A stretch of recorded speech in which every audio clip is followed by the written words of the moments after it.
Намираме се на Балдуиновата кула.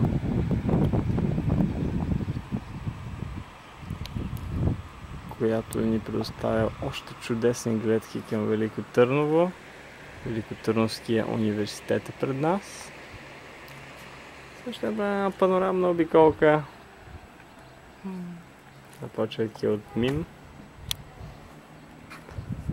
Тук има навалица от хора, която няма как да пропусна. И ето горе се вижда църквата, Патриаршеската църква. А как се стига до това чудесно местенце?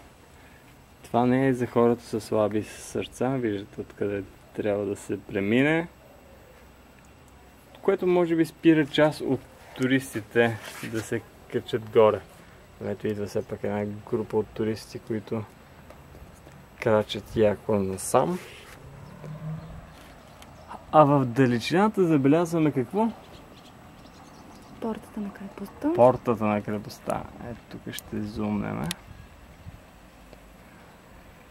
Това е третата порта. Третата порта. Втората Цялата я няма. Така че се вижда, влиза се през първа, празно, трета. И с това завършваме разходката си из Царевец.